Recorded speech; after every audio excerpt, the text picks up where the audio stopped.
Yo, what's up? My name's Patrouski. With PokeMMO official Shiny Wars right around the corner, I've been trying to tell everybody that this is not just an event for shiny hunters. There are going to be so many ways to abuse the market and economy and make tons of Pokeyen. If you want to make Pokeyen during Shiny Wars, check out these tips.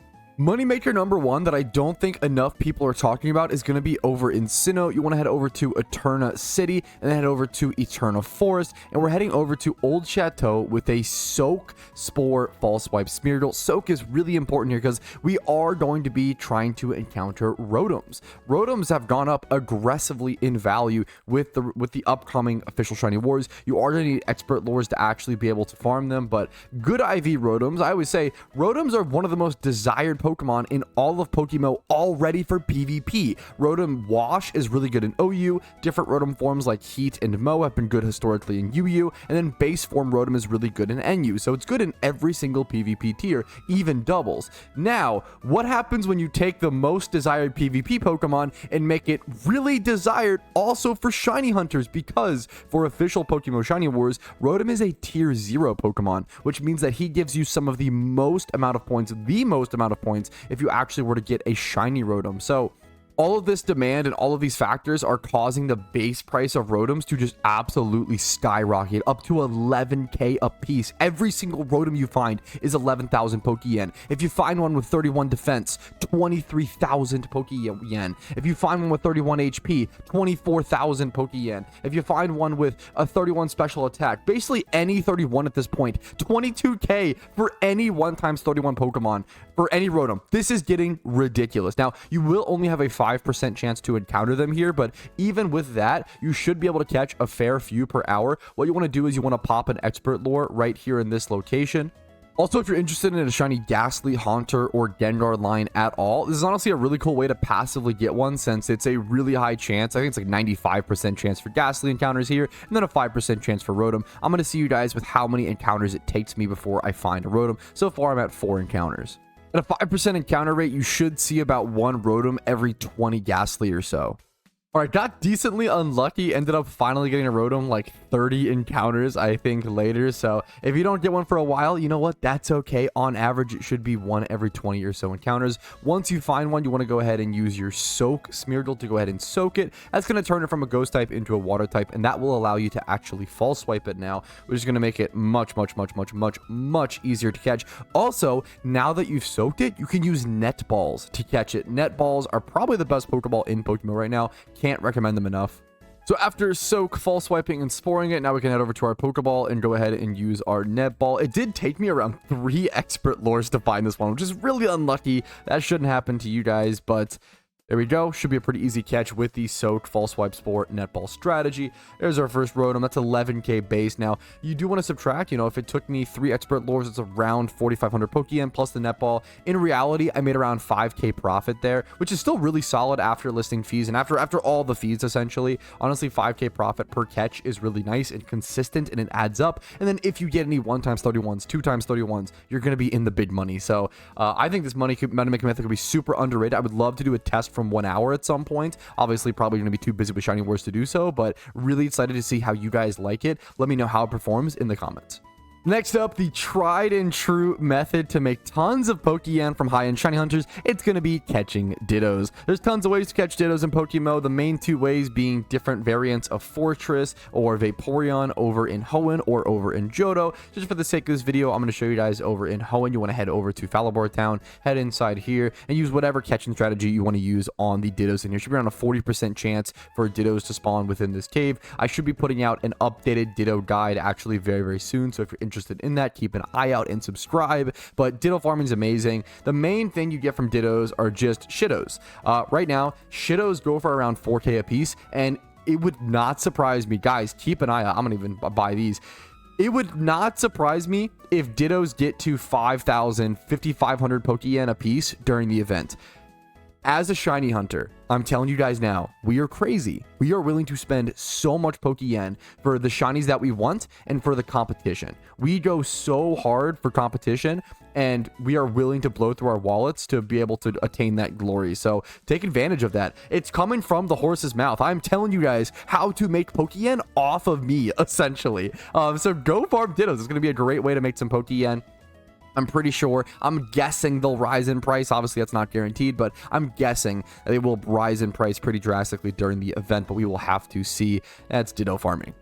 Next up, moneymaker number 3 that I recommend during Shiny Wars is going to be berry farming, one that I'm not very good at, as you can see up here, but thankfully, there are tons of other Pokemon creators who have made really, really nice berry farming guides. I recommend checking them out. There's tons of people here. Look at all these guys berry farming. Specifically, berry farming Leppas is just super good, guys. Leppas have been going up in price a little bit. They actually peaked at around $9.40 or so a piece, which is a pretty significant price. Like, price rise, like when you're paying 100 more yen per Leppa, once you're paying 100 more yen per 1,000 Leppas or so, that's a pretty big difference, right? If you just do 1,000 times 100, that's a 100,000 Pokeyen difference after a 100 Pokeyen rise. Over selling 1,000 Leppas. That's a really significant, that's a lot of extra Pokeyen. 100,000 extra Pokeyen is super nice. So Leppa farming, I think, will continuously go up. I think Leppas will kind of be consumed and demolished. It's going to be really good for the economy, honestly. Shiny Wars just sinking so many things out of the game.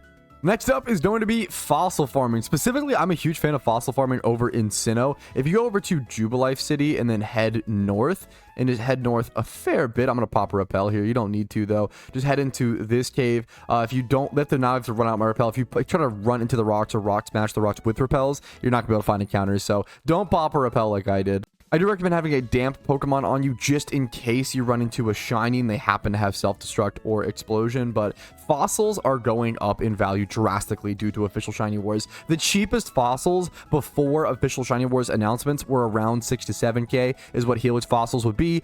Now the cheapest fossil went from 6k all the way up to 11k Pokeyen. That's a almost 100% increase in price, and the event hasn't even started yet. I think it's only gonna get crazier. Skull fossils are peaking at around 12k or so, around 12k at the moment. I've seen them at 15k pretty consistently. That's what you're going to find here. You're going to find a lot of skull fossils and the Sinnoh fossils here. Same with like the shield. We just saw actually the Bastiodon Shieldon fossil. You're going to find these skull fossils and the armor fossils at this location in Sinnoh around 12k a pop. You can go ahead and rock smash all of these encounters. Go ahead and false swipe and spore and just Pokeball. Really easy to catch. Just Dittos, or just Geodudes rather. If you go ahead and just false swipe this bad boy, is level 13, super easy to catch. You probably don't even have to spore. You probably can just false swipe into Pokeball, and it's probably a 100% catch rate, or extremely high, if not 100%. Yeah, really easy catch there. Just false swipe in a Pokeball. Super quick catches, and essentially you want to just go through and catch all of these and hope that they have an item on them. You could technically thief them, but since it's so quick to catch them, I am a huge fan of just false swiping and then Pokeballing, because then you could always get a good IV one and sell that for Pokeyen on top of, just going for items. Another really easy false swipe plus 1 Pokeball catch. Let's go ahead and see if this one has a fossil. There's a small percent, just a small chance that they end up with a fossil. And if you do, I've tested this money-making method back a year or two ago. I think 2 years ago. This made around 140, 150k Pokeyen per hour. And that was when fossils were 6k a piece. It would not surprise me if this money-making method makes anywhere from 150 to 250,000 Pokeyen per hour at the moment. And this is super low requirement. Like, you could do this as a pretty darn new player as long as you have this area unlocked in the Sinnoh region. But that's the gist of fossil farming. Let's move on to the next one. The next money-making method is going to be abusing, yet again, another tier 0 Pokemon. We're going to head over to Rustboro City in Hoenn. You want to head up to the northeast up here. We're going to be going to go catch Nincada, because getting a shiny Shedinja is going to be a very high point Pokemon. So the cool thing about Nincada here, these might be really, really underrated. I always about how underrated Nincada are in general as a money-making method. And the great thing about all these methods is that they're all like base price Pokemon. Like, Nincadas are just expensive as a base Pokemon, yet they're a common spawn. Also, this is incredible for beginners. Like, you only need access to this route in Hoenn to do this. This is busted for an alt account money making method, or for a very, very new or beginner player to PokeMMO. This is going to be insane. So Nintendo's right now, at the time of recording this video, are around 3,000 a piece on the GTL, probably around 4,000, yeah, 3 to 4,000 or so, but I don't think this will last. Once again, I think Nintendo's, as someone who will be buying Nintendo's for the event, I think these will go up in price. I think these will get drastically more expensive. Shedinja is honestly one of the faster shunts on the tier 0 list. It's just really expensive and costs a lot of Pokeyen, so I'm really curious to see what happens here. Usually you should be able to just false swipe plus Pokeball. You shouldn't need to actually have to do a spore or anything like that. You should be able to catch them pretty decently quickly. There you go. Boom. That's an easy 3 to 4K added to my pocket. Possibly much more when the event actually starts on the 22nd. Official Shiny Wars is not out yet. It's just all the signups just happened. It will be actually releasing and starting on the 22nd of July. Catching Nintendas is amazing. It's going to be fast, easy, cheap, beginner-friendly. I can't recommend enough to catch Nintendas. And if you want to, this is the case with all of these money-making methods, essentially. Same thing with like Rotom farming, Ditto farming, Ninkata farming.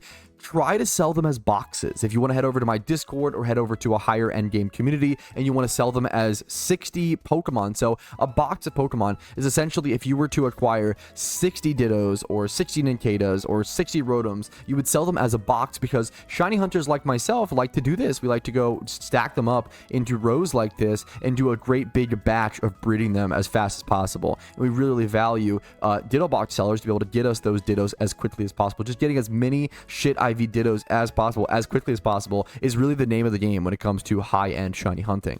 Now, I do have one more thing to talk about, but it's pretty simple, but also a little complicated, checking Phenos. So, Pheno Pokemon, things like Alola Mola, a bunch of these are going to be really expensive during the event itself. Alola Molas are currently sitting at, let's see, Alola Molas. I'll actually buy that one for 3K. Currently sitting around 8K or so. Average, these are just listed recently. Around 8K a piece just for this fish. Audinos are the same, around 6 to 7K. Drillburs are also reaching a nice price of around 8 to 9K. Ducklet. The reason why all of these 10K a piece for a duck, the reason why all these mons have really nice base prices is because you can't go consistently farm them. These are Pheno Pokemon, so you only acquire these through these little, like, if you see a bush shaking over in the Unova region, now Phenos can only appear in the Unova region, and it happens when there's a little bush or a grass patch shaking, a little sandstorm within a cave, a little whirlpool on the water. When you see these things in the Unova region, it means that is a Pheno or a phenomena, and these are like rare-ish Pokemon where you can go ahead and go catch them. You'll also get a mysterious gem cluster every single time you catch or kill a Pheno, if I'm not mistaken, which is around 7K. So every single Pheno that you go to, it takes 2 minutes or so to go to it and catch it. You make an easy like 15K, like 15K minimum just for the base price of the Pokemon plus the mysterious gem clusters. So 15K within 2 minutes. You can't really do them all that consistently because they have to get called out. The main way to check out for Phenos is to either join my Discord and sign up for the Pheno roll so you can get pinged whenever there is a Pheno. You have to sign up for it. Don't worry, I would never ping people randomly without you actually signing up for a roll. So if you sign up for the Pheno roll, you can get pinged, or you can go to global chat and just watch global chat and see if they call any Phenos for the time being. But that's the main ways. That's the main money makers that I'm going to recommend for Shiny Wars. Hopefully this was enjoyable, helpful, educational, and makes you guys some Pokeyen. If it does, or if it did, make sure to like the video. Dislike if it didn't, that's okay. Subscribe to the channel for daily PokeMMO videos. Follow me on Twitch for tons of official Shiny Wars streams. Discord's down below if you're interested in that. And if you want to go above and beyond and support the channel, if my content has been helpful enough or entertaining enough background content while you grind PokeMMO and you can afford it, YouTube memberships, Twitch Primes, Twitch subs, and PayPal/Venmo donations are what allow me to do this. Thank you guys so much for everything. Have a great day, and I'll see you all later. Peace, Reno. Hey, thank you so very much for watching until the very end of the video. That means the world to me, and everyone on this list means even more to me for helping support the channel every single day. Thanks so much.